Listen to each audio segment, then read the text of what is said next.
Hello and welcome to another edition of Luminar Coffee Break.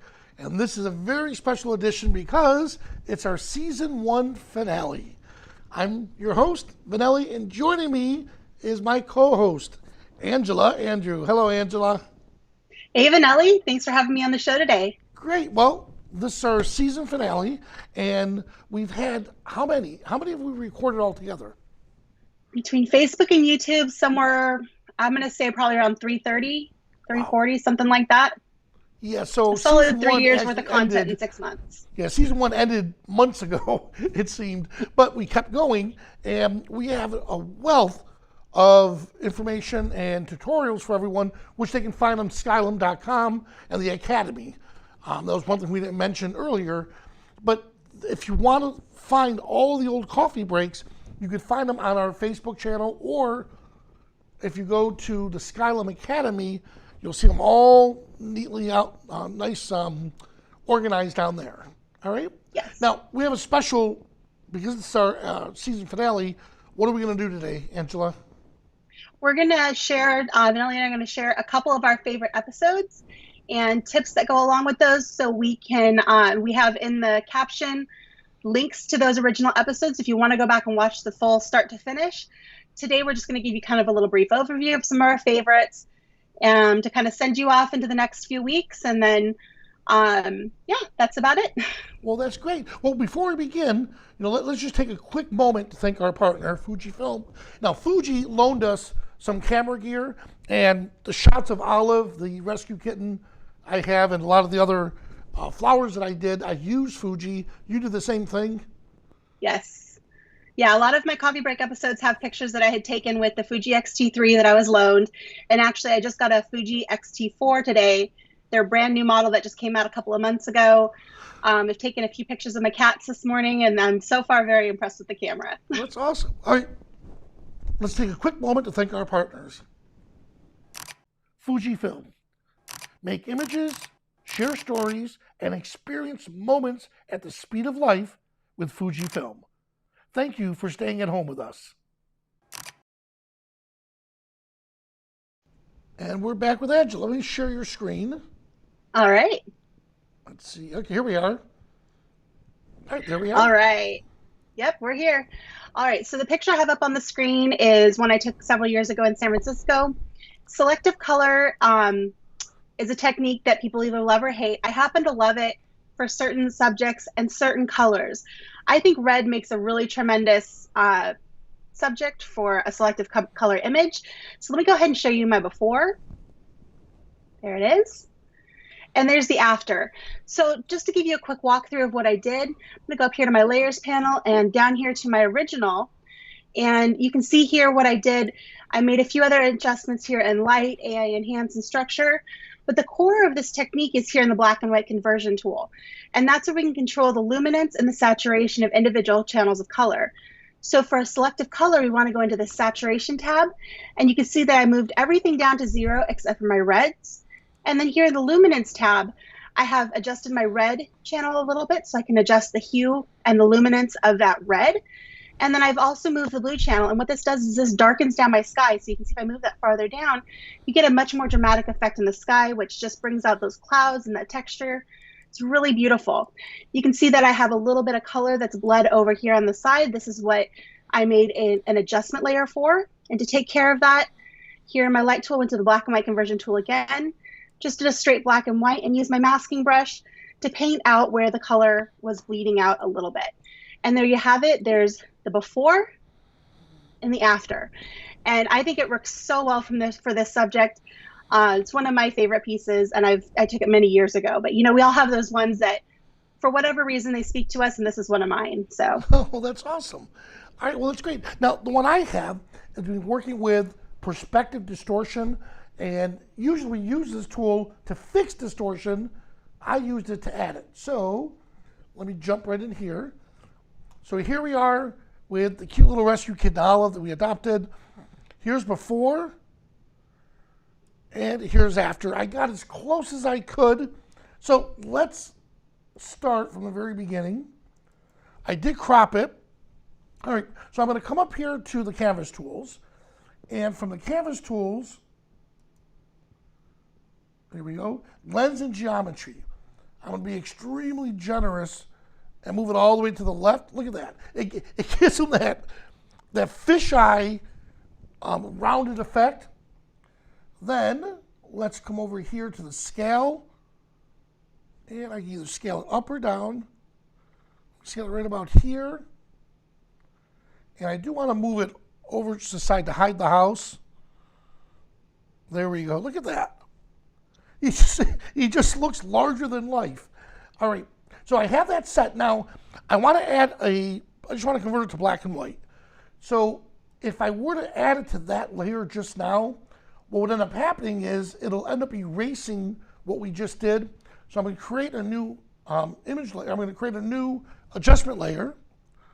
And then from the looks essential category, I'm just going to click classic black and white. And here we are. You know what? So Angela, guess what I did? I did that distortion on that layer. Let me come back over here. Which is fine. I can do it again. I'll bring it in. And we'll scale it. There we go. And now we'll shift it over a little bit. And there we have it. So, and we're all set. So once again, here's before, here's after, and just that little extra, I feel just gives it a unique look. Now, typically, I wouldn't do this to a female portrait, maybe a male portrait, like a bodybuilder, or somebody who looks larger than life. You could do something like this to make them jump out of the frame, but typically that's not something you'd want to do to a portrait.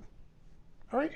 No, but you get up close to a cat or an animal. I can see that working really well with like a horse, especially a very curious horse coming at you. You can already get some of that just by, a wide angle lens to intensify that. It's a really fun effect that you don't really think of doing because we always use that tool to correct, but to use it instead to emphasize is a lot of fun. Awesome. All right, so what do you have for us now? All right. So I have another image that from my archives. This one I captured in Italy many years ago. It was just a snapshot, daytime, blown out sky. I changed it using the AI sky replacement, made it a late day look. And then I turned on the lights and all of these light posts using the sun rays. So let me show you the before and the after. It's just a tremendous change. And it turned this image from one that was, okay, it was a memory shot. I didn't get rid of it. I liked the repeating lampposts. I liked the architecture, but it wasn't impressive in any other way. And by adding in a dramatic sky and turning on those lights, the image has depth and is dynamic. So again, let me show you the before and the after. And the way I accomplished that was through several layers. And the base layer is where I changed out the sky. And then with each next layer, I started turning on those lights and using the sun rays tool that's over here in our creative panel, and was able to make those lights come alive, make them glow, give some rays coming out of them, make them look very natural and believable. So very fun technique. If you want to see this edit start to finish, make sure you go into the caption for this video. All of the links from the earlier videos that we're talking about are there, so you can get more information. Well, hey, that's awesome, Angela. All right, so I'm going to take it and go to the advanced contrast. Here, let me pull this up here. So this was a tool I normally didn't use until I saw Rich Harrington apply it. Here's before.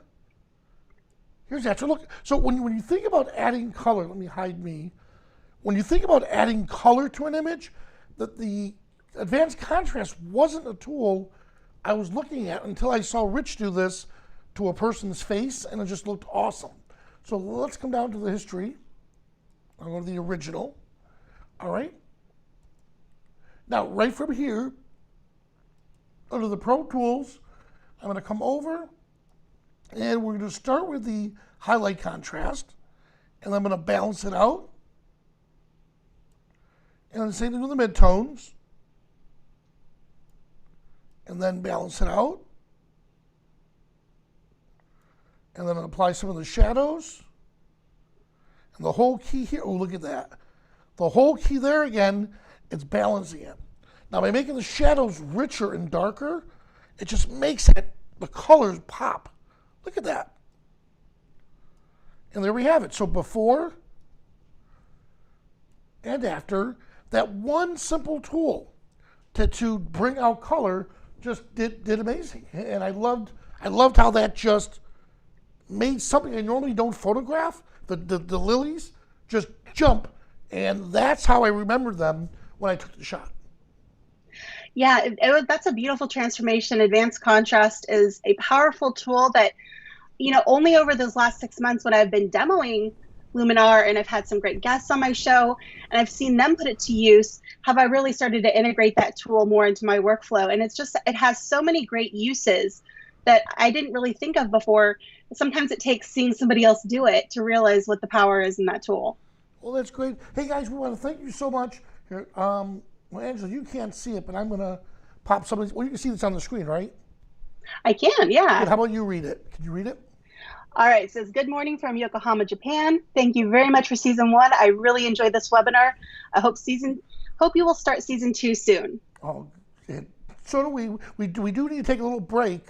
So we do need to take a little break because there's other stuff we want to share with you. And Wednesdays, we're not able to do the Wednesday happy hour. So that was one thing Angela and I pushed. We tried to ask for, and they said, nope, we have you guys doing something that we need critically done. Wait till you see what we have down the pipeline. So Russell says he's learned so much on the shows, he can't wait for season 2. And our good buddy David, thank you. I totally agree with Russell.